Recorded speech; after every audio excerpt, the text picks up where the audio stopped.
নমস্কার। গল্পকথকের আজকের নিবেদন অরুণ বাগচির লেখা গল্প অরণ্যের দেবতা। আজকে গল্প পাঠে আপনাদের সঙ্গে রয়েছি আমি ধীমান।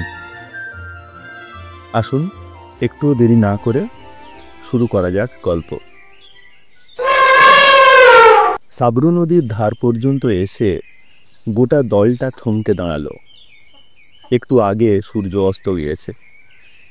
গাছগাছালির আড়ালে পশ্চিম আকাশের লালিমা একটু একটু দেখা যাচ্ছে। কলকল বয়ে যাওয়া নদীর মৃদু রক্তাভা। জঙ্গল এখানে একটু পাতলা।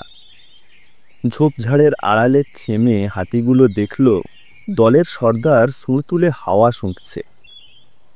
কাছে পিঠে শত্রু আছে কিনা খোঁজ নিচ্ছে। শত্রু আর কে হবে? জঙ্গলে কে আছে যে বুনো হাতির সঙ্গে খামোখা টক্কর দিতে আসবে? কার অত সাহস? বাঘ পর্যন্ত মানে দূরেই থাকে। এক বুনো মোষ হচ্ছে জাত পাগল। এমনিতে শান্তশিষ্ট, কিন্তু হঠাৎ যে কেন কখন রাগী হয়ে যাবে কেউ বোঝে না। তখন হাতিটাতিও পরোয়া করে না তারা। শত্রু হচ্ছে মানুষ, ওই দুপেয়ে জন্তু, যাকে দেখতে এইটুকু, যার গায়ে জোর নেই, দাঁত নেই, নখ নেই, না পারে দৌড়াতে না কিছু, কিন্তু শরীরে ভরা দুষ্টুমি। চটপট গাছে উঠে যায় বানরদের মতো, জলে সাঁতার কাটে মাছেদের মতো। হাতিরা এ দুটো পারে না। জলে গা ভাসাতে অবশ্য পারে, আর গাছে ওঠার দরকারটাই বা কি? সুর দিয়ে উঁচু উঁচু গাছের কচি ডালপালা পেড়ে আনা খুব সহজ কাজ। সেগুলো কিছু না। তবে ওই যে মানুষগুলোর হাতে লম্বা লম্বা লাঠি থাকে, সেগুলো ভয়ানক কামড়ায়। আর একটা ছোট লাঠি থাকে যার ধমকে জঙ্গল কাঁপে।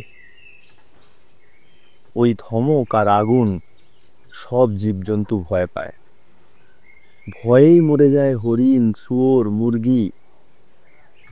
দলের যে ১ নম্বর হাতি, গোটা দল যার কথায় চলে ফেরে, সেই দলপতিও জানে ওই আগুন লাঠির দাপট কত। নিজে ২ বার কামড় খেয়েছে। একবার তো মরেই যাচ্ছিল, অন্তত ৪টে হাতিকে মরতে দেখেছে। মানুষরা শত্রু না তো কি? ঘাসজমি পেরিয়ে নদীর জলে সামনের ২ পা সাবধানে রেখে সুঁড় ডুবিয়ে জল ছেটালো দলপতি। সঙ্গে সঙ্গে দলের আর সবাই ঝোপ মশমশিয়ে এগিয়ে যেত। বাচ্চা হাতি দলে ৪টে, তাদের আগলে আগলে মা হাতিরা জলে নামল। শীত এখনো জাঁকিয়ে আসেনি, তবে গরমও নেই। ঠান্ডা জল গায়ে লাগতে বাচ্চাগুলো গলায় খুনখুন আওয়াজ তুলল। মজা পেয়ে তাদের দাদা গোছের হাতিরা আরও জল ছিটিয়ে দিল গায়ে। দলের বড় মা হাতি চোখ পাকিয়ে এগিয়ে গেল বটে, কিন্তু সবাই বুঝল সেটাও মজা করে। আসলে মোটেই রাগ করেনি বড় মা কারো ওপর। সেই সদিয়া রিজার্ভ ফরেস্ট থেকে এত দূরে চলে এসেছে। আশাটা সুখের হয়নি। প্রতি বর্ষায় হাতির দল উঠে যায় মিসমি পাহাড়ের দিকে। ঢেলে বর্ষা নামে আসামের এই বন জঙ্গলের মুলুকে। আকাশ আর নদীর রং এক হয়ে যায়। আর কি জল! নদী, খাল, বিল সব যেন সমুদ্র, মাছেদের ফুর্তি। কিন্তু জীবজন্তুর জগতে সামাল সামাল রব। হাতিদের মুশকিল সবচাইতে বেশি। অত বড় শরীর, খাবার চাই প্রচুর, লুকোবার জায়গাও চাই প্রচুর। আর দল বেঁধে বাস করা ওদের স্বভাব। একলা বা ২টি প্রাণীর যা সমস্যা, ওদের তার চেয়ে সমস্যা অনেক বেশি। তাই বাদলা নামতে না নামতে ওরা চলে যায় পাহাড়ে। শরতের নীল আকাশ আবার ওদের ডেকে নিয়ে আসে সমতলে। এই দলটা প্রতি শীত কাটায় রংমালার জঙ্গলে। ভারী সুন্দর ছড়ানো জঙ্গল, জীবজগতে বন্ধু বান্ধবও বিস্তর। খাবারের অনটন নেই। আগুন লাঠি হাতে শিকারি জঙ্গলে অবশ্য ঢোকে, তবে তাদের লক্ষ্য পাখি, মুরগি বা হরিণ। হাতিদের বড় একটা জ্বালাতন হতে হয় না। দুপেয়েগুলো ছড়িয়ে ছিটিয়ে থাকে এদিকে ওদিকে, যার যার নিজেদের ব্যস্ততা নিয়ে।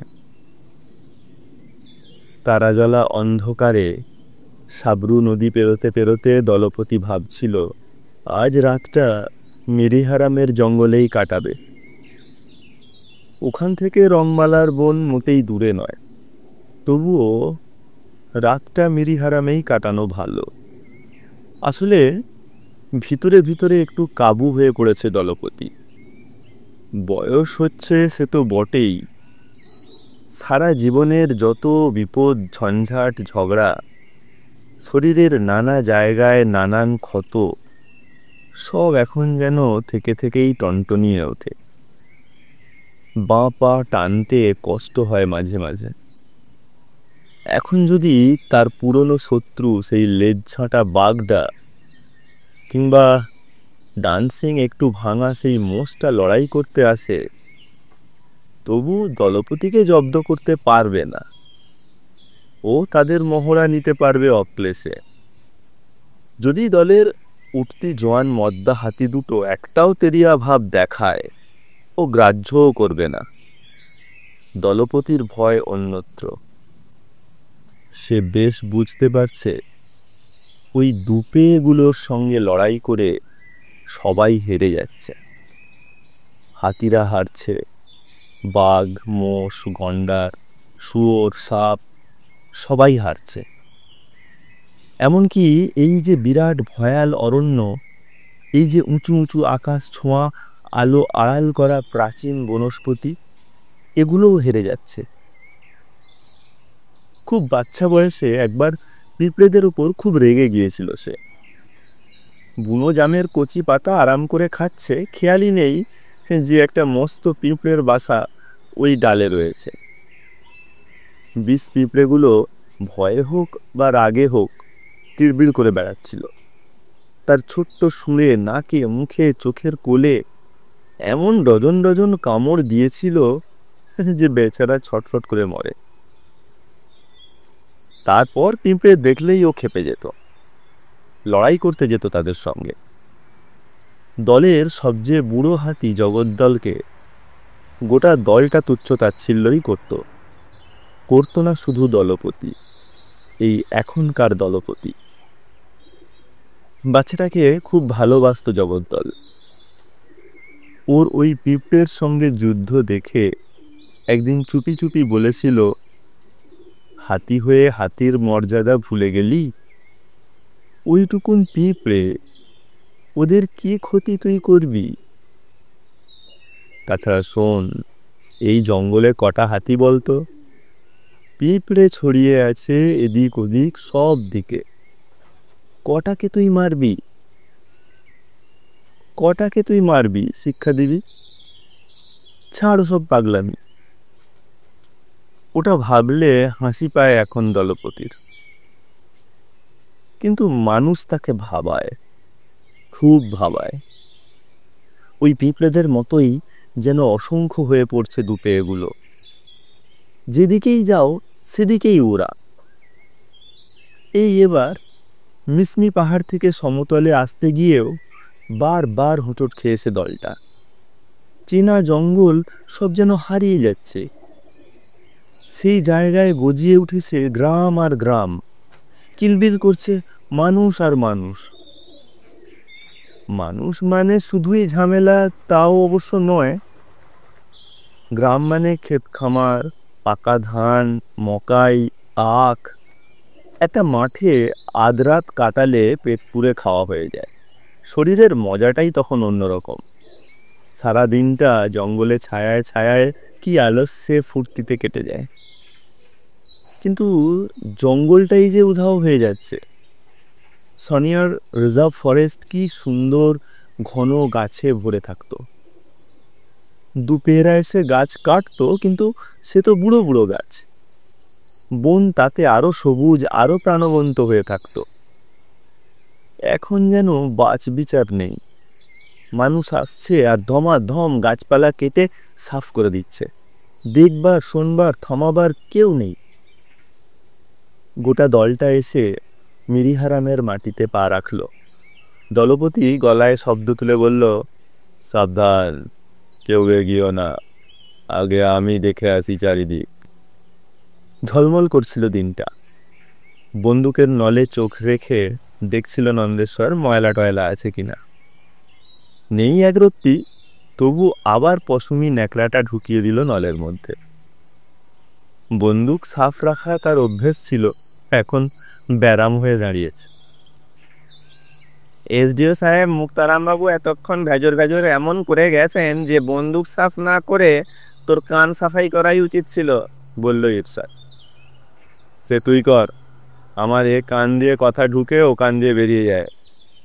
ইরশাদ একটু গম্ভীর হয়ে বলল, নন্দেশ্বর, তুই অত বেপরোয়া হোস না রে। এসডিও সাহেব ভালো লোক না, তোকে মুশকিলে ফেলে দেবে। নন্দেশ্বর বলল, যা যা, সেদিনের ছোকরা হয়ে আমাকে জঙ্গল চেনাতে আসে। আমি বলছি হাতিটা মোটেই পাগলা না, ওকে গুলি করে মারা উচিত নয়। তা কানেই নেবে না সাহেবটা। তুই বল, জঙ্গল ও বেশি জানে না তুই আমি? ইরশাদ বলল, সে কথা হচ্ছে না। রংমালা দক্ষিণ জঙ্গলটা সাফ করে বস্তি বসাতে চায়, তাই ওই হাতির দলটাকে তাড়াবে। যতবারই আমিনরা যায় জমি মাপতে, কাঠুরিয়ারা যায় জঙ্গল কাটতে, হাতি দেখে পালিয়ে আসে। বনোয়ারি কাঙা বুদ্ধি দিয়েছে, দলের বড় হাতিটাকে মেরে ফেলুন সাহেব, দলটাই ভেঙে যাবে। তাই না মুক্তারাম বাবু উঠে পড়ে লেগেছেন হাতিটা মারতে, তুই কেন বাধা দিবি? নন্দেশ্বর অনেকক্ষণ বন্ধুর মুখের দিকে তাকিয়ে রইল। তারপর বলল, ইরশাদ, তুইও এ কথা বলছিস? এই জঙ্গল আমার মা, তুই জানিস না? সারা জীবন শিকার করেছি এই রংমালার বনে। অনেক প্রাণী মেরেছি, ঠিক কথা, কিন্তু তুই বল, এমনি এমনি কখনো মেরেছি? যেটুকু দরকার সেটুকু। এই শের আছে, শুয়োর আছে, কি নেই? দেখেছিস কখনো কেউ কাউকে এমনি এমনি মারছে? মাংসের লোভে আমরা পাখি, হরিণ, মুরগি, সজারু মেরেছি। প্রাণ বাঁচাতে বাঘও মেরেছি ২-১০টা। তো দেখ, বাঘ মারতে গিয়ে কত মারা গেছে। মতিনের কথা মনে আছে? আরে বড়ুয়া বাবুদের আজ এই এসডিওটা মারোয়ারি টাকা খেয়ে যা করতে বলছে, তা করা উচিত তোর বা আমার? ইরশাদ বলল, মানুষও বাড়ছে কত, নতুন নতুন বস্তি না বসালে লোক থাকবে কোথায়, সেটাও দেখ।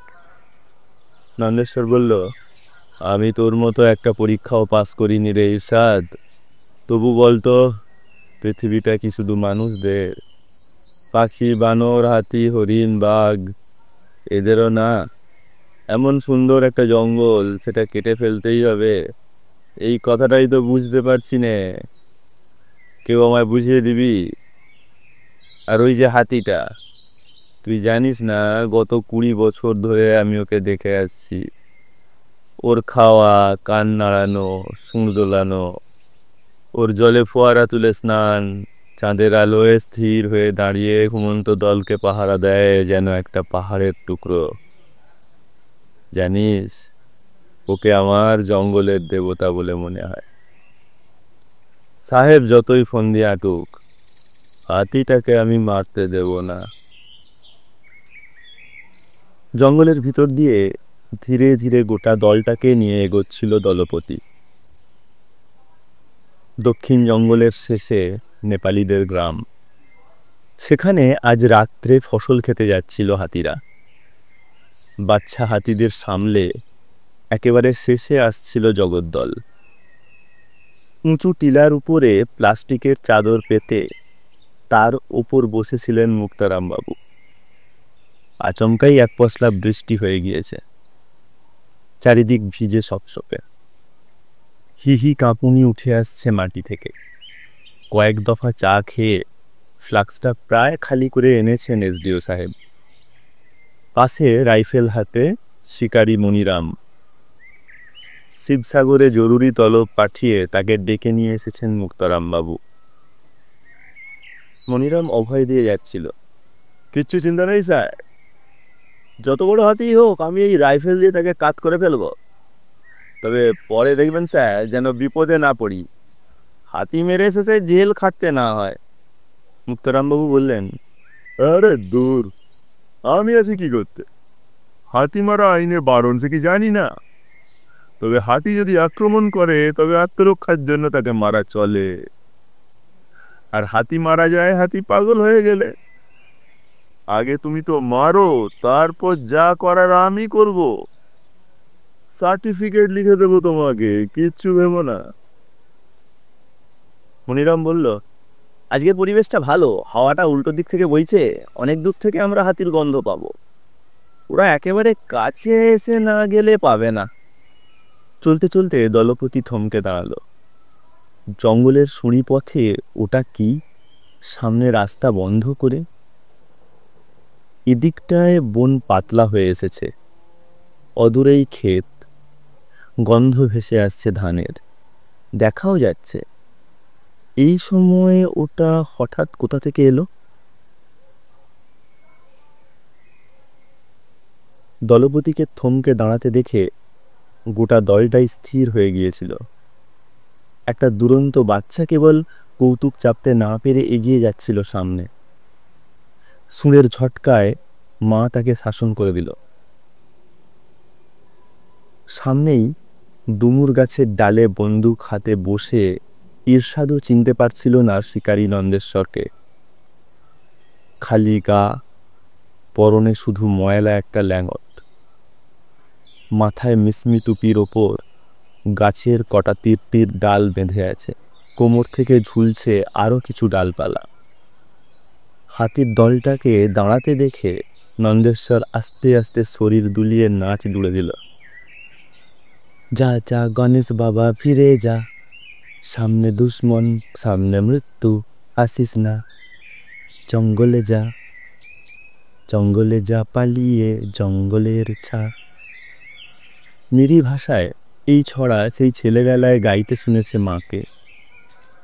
এই অসময়ে হঠাৎ মনে পড়ে গেল নন্দেশ্বরের। দাঁড়িয়ে দাঁড়িয়ে সুর নাড়ছিল দলপতি, ব্যাপারটা বুঝতে চেষ্টা করছিল। দুপেটা চায় কি? হাতে তার খোঁচা দেবার লাঠি নেই, নেই আগুন ঝরানো মরণ লাঠি। ওকে তো এখনই পিষে মেরে ফেলা যায়, কিন্তু দুপে বোকাটা চায় কি? বন্দুকের ঘোড়াটা তুলে স্থির বসেছিল ইরশাদ। নন্দেশ্বর জানেই না সে পিছু পিছু লুকিয়ে এসেছে বন্ধুকে পাহারা দিতে। হাতিটা আক্রমণ করতে চাইলে সে ঠিক গুলি ছুড়বে, নইলে অবশ্য নয়। অবশ্য নন্দেশ্বরকে বাঁচানোর কোনো মানে হয় না। ওটার মাথা যে খারাপ হয়ে গেছে তাতে কোনো সন্দেহ নেই। তা হোক, সেই ছেলেবেলা থেকে দোস্তি, সেটা কি ভোলা যায়? গলায় শব্দ তুলে দলপতি খানিকটা পিছু হটে আবার দল নিয়ে ফিরে চলল। আজ আর ধান খাওয়া হলো না, কি আর করা যায়? যাক, জঙ্গলে খাবারের অভাব নেই।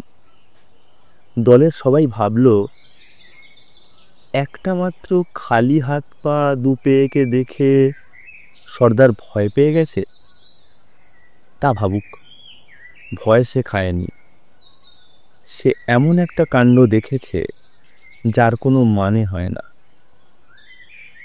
তার জঙ্গলে বুদ্ধিতে কিছুই বোঝা গেল না, তাই সে দলের কথা ভেবেই ফিরে যাচ্ছে।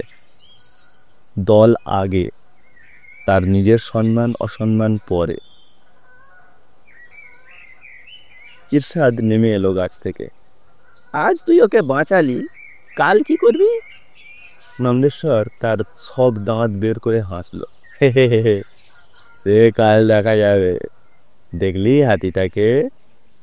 ঠিক জঙ্গলের দেবতার মতো দেখতে নয়? দুই বন্ধু গলা জড়াজড়ি করে ফিরে চলল। গাছের ওপর থেকে এক পাল রূপী বানর তাদের উঁকি মেরে দেখতে লাগলো। টিলার উপরে শিকারি মনিরাম বলল, কি ব্যাপার বলুন তো স্যার, হাতির গন্ধ স্পষ্ট পেলাম, অথচ হাতি খেতে নামলই না। জন্মে এমন ব্যাপার দেখিনি। বিরক্ত মুক্তারামবাবু বললেন, চুপ রও, ফের কথা বললে ঠেলে নিচে ফেলে দেব। হতভাগা।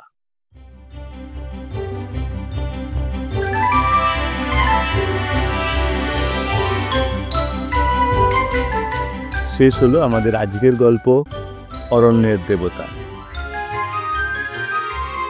আমরা মানুষ, আমরাই হয়ে উঠতে পারি জঙ্গলের দেবতা, যদি জঙ্গলকে বাঁচাই, রক্ষা করি।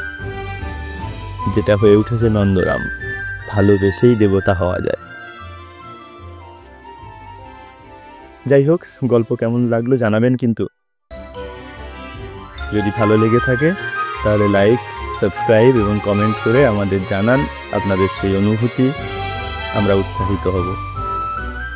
আগামী সপ্তাহে শনিবার আমরা নিয়ে আসব এমনই এক মন ভালো করা গল্প।